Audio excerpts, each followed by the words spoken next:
Boas noites, benvidos a unha nova entrevista electoral. Xa saben que nos últimos días estamos analizando as propostas de cada partido de cara ás eleccións xerais cos candidatos ao Senado por Lugo. E no día de hoxe contamos coa candidata de Nós, Candidatura Galega ao Senado por Lugo, Rosana Prieto. Boas noites. Boas.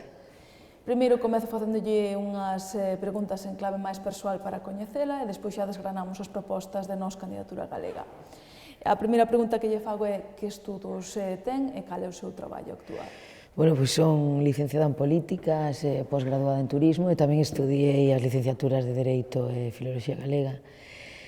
Son guía turística oficial, desde 2009 traballo de guía turística. Que idiomas domina e en cal soe falar? Pois normalmente falo en galego e domino o castelán, o portugués, inglés falo, deféndome, italiano e agora estou a aprender francés, que non falo aínda, claro. Estado civil, fillos no caso de telos, e lugar de residencia? Solteira, non teño fillos e vivo en Castillón, unha aldea de Pantón. Dende o punto de vista persoal, que proxecto estrela lle gustaría que estuvera feito cando rematara a legislatura que aínda non comezou? Pois a reactivación do rural, en clave de repoboamento e de proxectos sustentables, claro, de habitar as aldeas. E xa analizando un pouquiño as propostas de Nós, Candidatura Galega, que medidas, parecelles que debe desaparecer o Senado ou que propostas levan neste senso?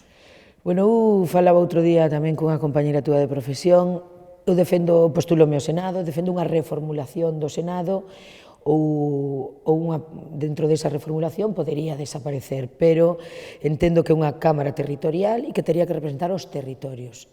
E os territorios, probablemente no caso noso, o territorio sería toda Galiza, non só as provincias, porque realmente non é operativo, e o exemplo é donde vivo eu. Eu son de Lugo e vivo hai veciños meus que viven a 17 kilómetros da capital da provincia veciña. En canto ás deputacións, a mesma pregunta. Pois un pouco mesmo que vos dicía, pero non é un capricho.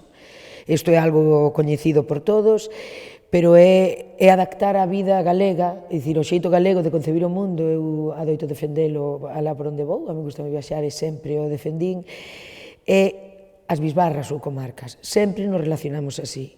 É dicir, o meu avó non viña á feira a Lugo, sino que iba a feira a aldeas de Lugo Sur, ou ben ao lado de Ourense, porque é realmente a bisbarra natural.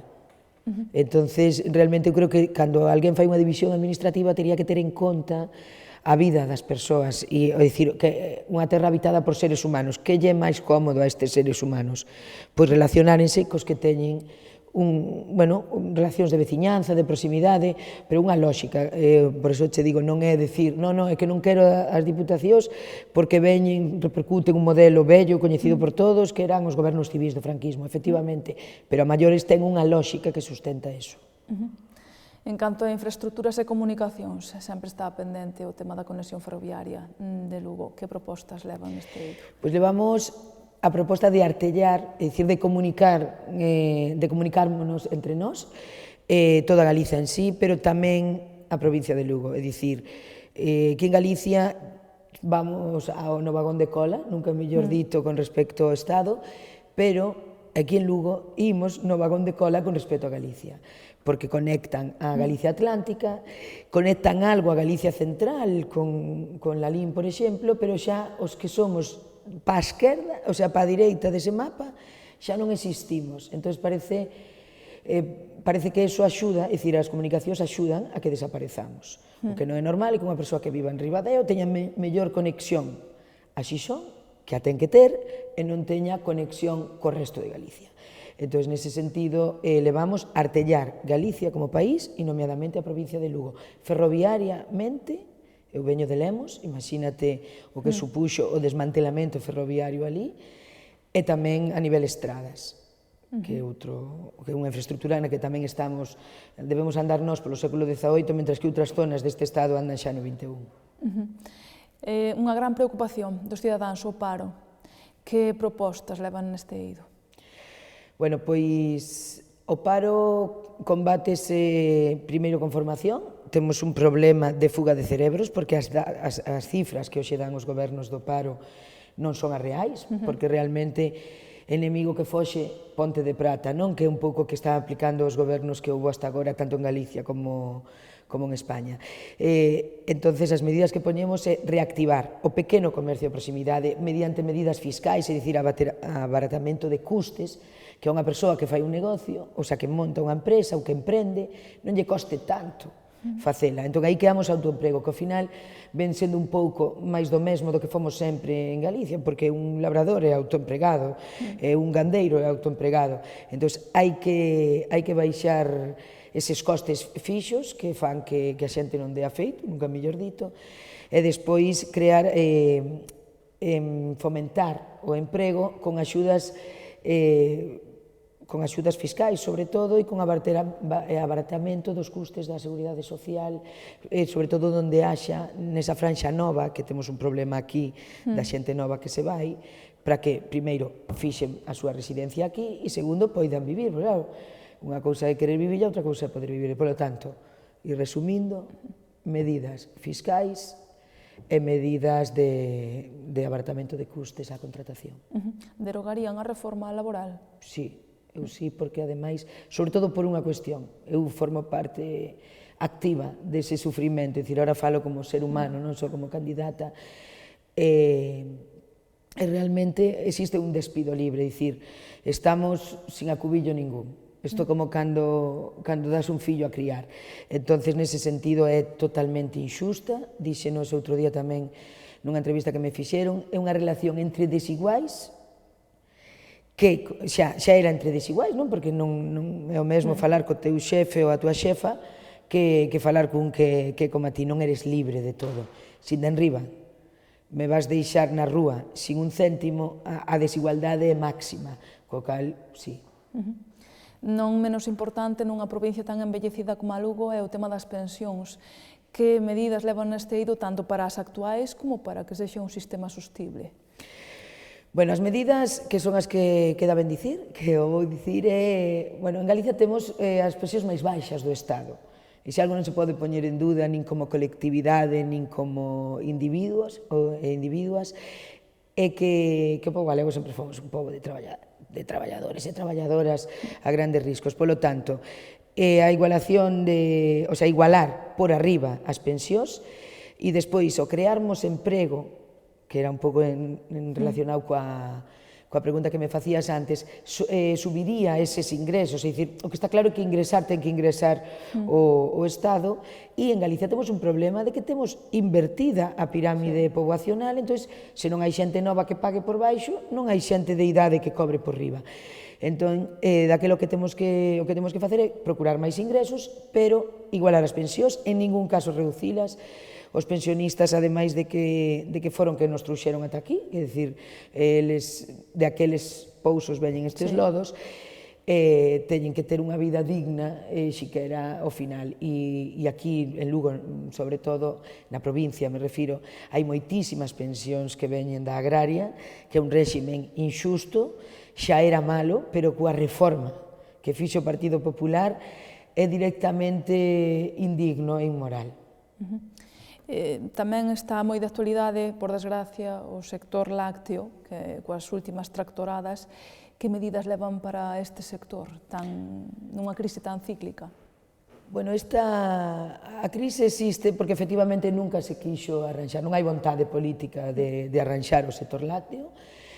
Molestan menos 4 tractoradas que outro tipo de conflitos que poida haber. O leite non lle importa a ninguén, creo que os gandeiros sábeno perfectamente. Eu participei, eu son unha desas caras que me quedaba a dormir nos polígonos cando foi a outra tractorada, e non vivo do leite, pero eu vivo nunha aldea, e dixeno ese outro día, repito moito, donde o mundo se chama Castillón, e aí hai 3 granxas de vacas de leite. E non chegamos á dúcia de menores de 80 anos. Se pechan esas 3 granxas de leite, dentro dun ano, ali quedamos menos de 4 persoas menores de 80 anos.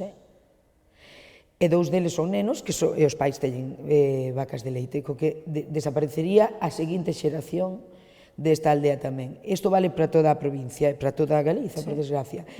Entonces, a medida mínima, eu son concelleira en Pantón e levei esa proposta que ademais conseguín sacar adiante co apoio de toda a corporación, porque nós só temos 2 concelleiros, é cubrir os custos en orixe.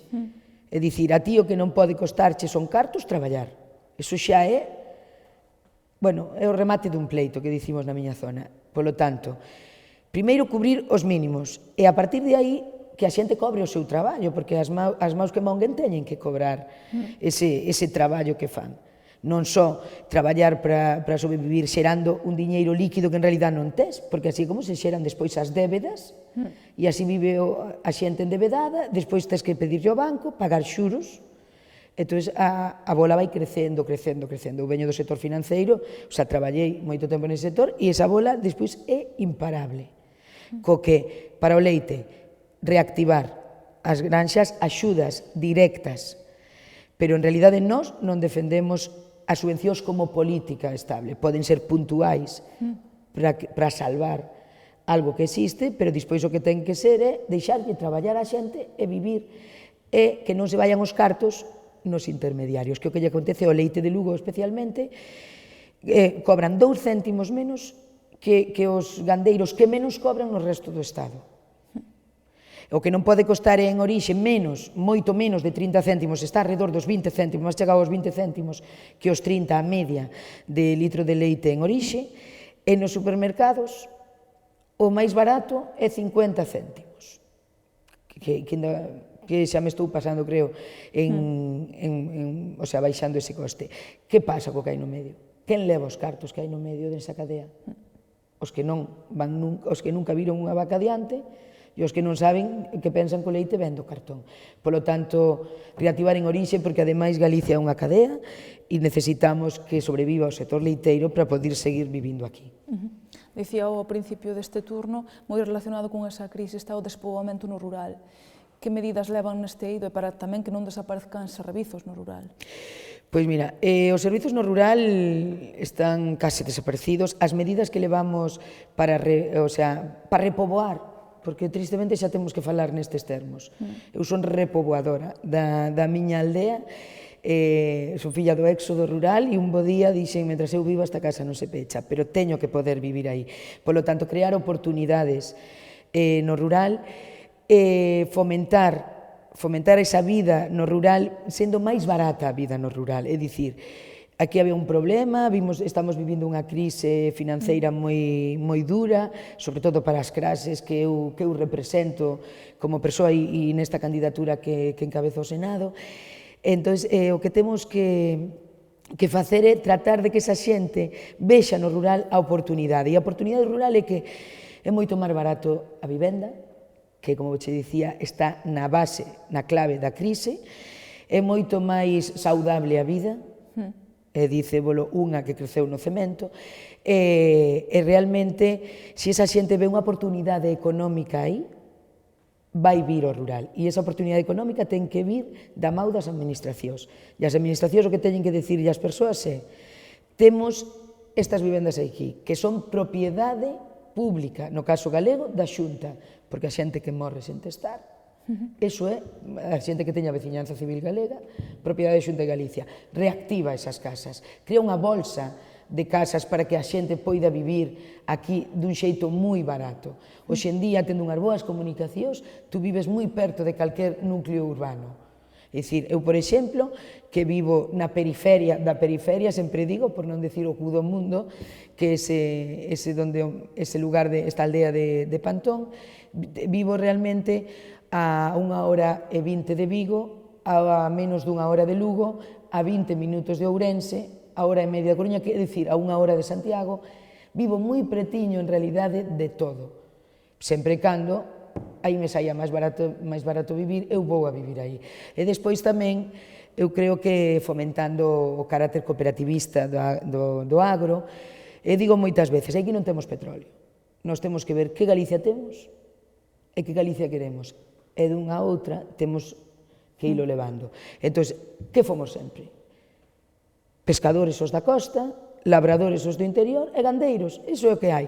Polo tanto, reactivemos a horta galega, porque temos en Galicia que comprar hortalizas de outros sitios, pagar os custos do gasoil, cando temos aquí unha terra casi toda super rica. Pois fomenta o cooperativismo agrario, fomenta o que non queira facelo en cooperativa, o comercio de proximidade, que ademais de mellor género, non? Como diría algunha persoa, evitas custos absurdos, é máis sustentable medioambientalmente. Polo tanto, como digo, de conclusión, reactivar o rural repoboando e creando oportunidades da mau da administración. É dicir, a xente a veces o que hai que abrirlle un pouco o camiño. Despois, evidentemente, ninguén pode vivir subsidiado, temos que crear negocios rendibles. Eu digo vos que as cooperativas agrarias que viven, por exemplo, no sur de Ourense, na zona da Raia con Portugal, son sustentables porque sirvenlle aos colexios onde aínda quedan cociñeiras, que xa non quedan en moitos, entón xa consiguen por aí comercializar o seu produto. Ese é un exemplo e, sobre todo, asociados ás bases productivas galegas de sempre: pesca, agro e gando. A sanidade é un dos servizos que máis sufriu coa crise, é un dos máis sensibles para a cidadanía. Que propostas levan neste eido? Pois mirade, eu veño dun lugar onde estamos especialmente mancados por este novo recorte sanitario. Conto moitas veces e faille moita gracia a que me escoita. Eu crecín escoitando: fulanito de tal morreu na ambulancia a Lugo. Toda a vida. Estábamos un chisquiño máis lonxe do que estamos agora por esta estrada que temos agora, pero en realidade o que non podemos é ir para atrás. Fai 30 anos facíase o Hospital de Monforte con cartos públicos. O que non pode ser é que agora teñamos un hospital en Monforte para que a xente que traballa ali teña máis espazo, porque realmente ten moi poquinhos servizos, temos que vir a Lugo a casi todo. Entonces, o que hai que crear son áreas sanitarias de acordo á dispersión poboacional galega. Eu entendo que a un goberno lle sale máis caro que eu viva nunha aldea, que eu viva nunha cidade asociada a outros 100.000. Pero é o que hai, nós fomos sempre así, nós non decidimos un bo día ciscarnos, como decían cando eu estudiaba, diseminarnos no territorio para mancar a un goberno. É como somos, é como éramos, e o que tes é que darlle ese servizo a esa poboación, que ademais aquí na provincia de Lugo está moi avellentada, entón teríamos que darlle un servizo de proximidade. É injusto, indigno e inmoral que unha persoa enferma de idade teña que facer recorridos de 100 e pico kilómetros, porque ademais a provincia de Lugo é un encaixe de bolillos, por isto pasa aos da Fonsagrada, e pasa aos da Mariña, e pasa nos aos de Lugo Sur. Entón, é totalmente irracional a división sanitaria que temos agora. Pois colle, eu sempre o conto, antes a nos atendíannos en Monforte. Eu levaba a miña avoa fai 15 anos a ese hospital, e cando había que facer unha proba que non existira en Monforte puntualmente, dábannos a escoller se íbamos a Ourense ou se íbamos se viñamos a Lugo. Entón, o que non pode ser é que hai 15 anos tivésemos ese servizo e que eu tivese ese servizo a un cuarto de hora, 20 minutos da miña casa, e agora teña que ir a unha hora. Non ten lógica sendo da mesma comunidade autónoma, porque senón habían de dicir que era porque éramos distintas comunidades autónomas. E sendo o mesmo territorio, os criterios en sanidade teñen que ser sociais. E que a sanidade e que a educación non se negocia. Terían que existir incluso pactos de Estado para que non ande ver sempre cambiando según a conveniencia do goberno. É indigno que se comercie ca saúde das persoas. E, peormente, xa vos digo, cunha situación de alarma que temos no eido sanitario no sur de Lugo, porque realmente é unha persoa, eu vivo nun sitio bastante accesible, pero unha persoa, por exemplo, do Caurel, ou unha persoa de Carballedo, que está en algús a 10 minutos do Hospital de Ourense, o único que consiguen é que se empadronen no outro concello veciño, que é xa da outra provincia, para teren máis preto o que é o médico. Entón, temos que andar sempre na trampa, que sabe a administración que existe e non. Polo tanto, medidas de proximidade tendo en conta as necesidades da poboación e non a dos gobernos. Dicía antes que non se xoga nin coa educación nin coa saúde, pregúntolle pola educación, entón que medidas leva? Pois a educación ten que ser é un tópico, pública, de calidade e universal, non? É dicir, ademais que o modelo témolo no rural. No rural non hai escolas privadas nin concertadas porque non son rendibles, é dicir, cal é o obxectivo dunha escola privada? Un negocio para conseguir diñeiro. En raíz o que te acabo de decir, non se negocia coa educación. A educación, como vos decía, ten que ser de calidade pública e galega, porque eu penso que a escola ten unha función social indiscutible que é educar. E educar na diversidade, e educar na galeguidade, e educar que non é o mesmo nacer neste cacho do mundo que chamamos Lugo ou Galiza que nacer noutro cacho do mundo. Non digo que sexamos millores, digo que somos diferentes. Polo tanto, a escola tense que facer cargo desto e ten que ser de calidade. Eu non creo que co recortes a educación se vai a conseguir outra cousa que domar as persoas, porque canto máis pobre é intelectualmente o meu país, menos me van discutir como gobernante as cousas que acontecen. Iso é unha trampa dos gobernos de sempre, piormente da dereita, de crear ovellas. Polo tanto, a educación ten que ser crítica, ten que aprenderlle a xente a pensar, ten que existir o direito a falar libremente, a diferir, e iso apréndese na escola.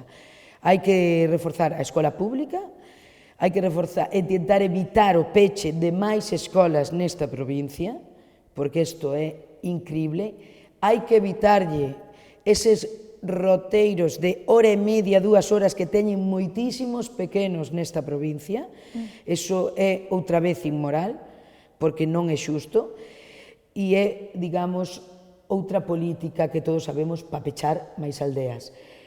O que é algo imperdonable, neste caso fixo o goberno da Xunta de Galicia, que é tamén do mesmo partido que goberna en Madrid, é que pechasen preescolar na casa. Iso acabou de reventar a montaña.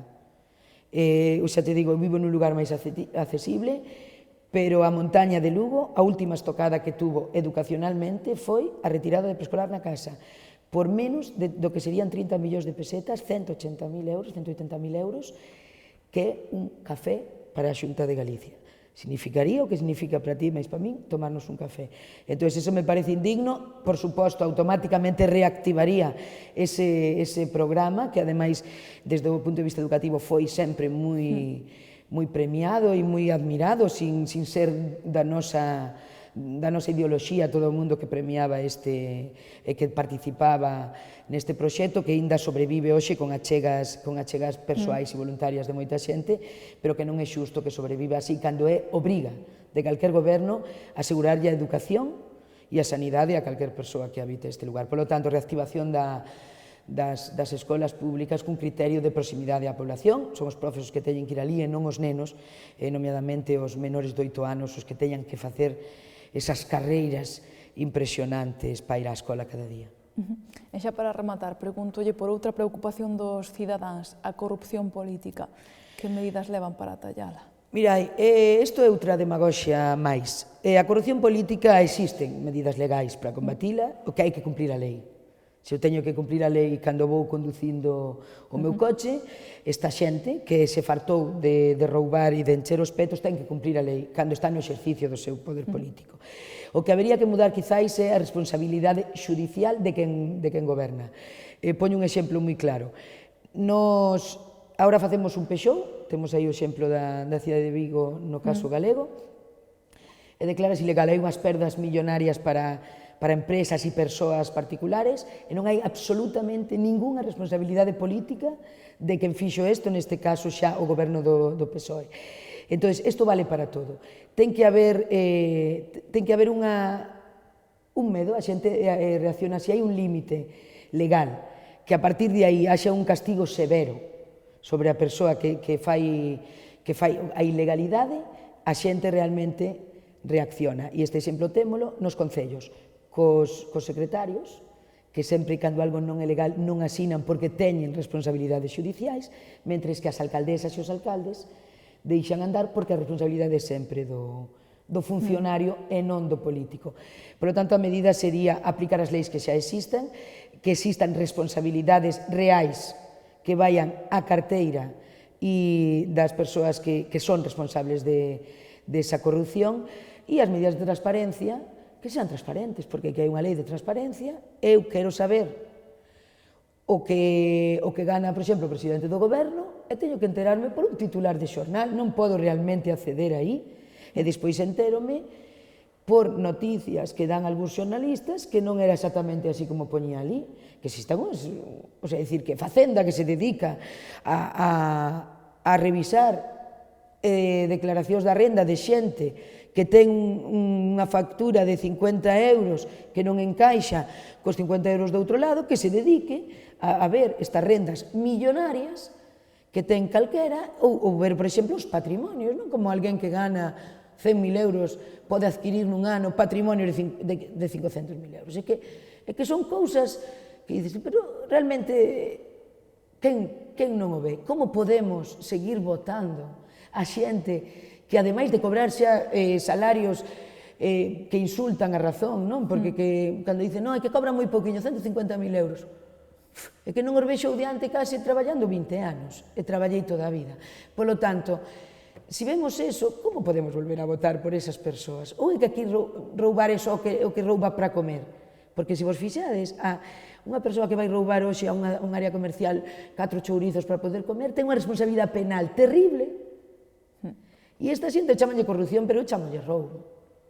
Porque realmente, igual que crear nas administracións públicas axencias de contratación, vivimos nunha provincia na que os concellos son verdadeiras empresas de traballo temporal, porque se é fixo, xa ao mellor pode cambiar a persoa que traballa ali. Por lo tanto, este tipo de medidas corruptas, clientelares e indignas, hai que cortalas xa.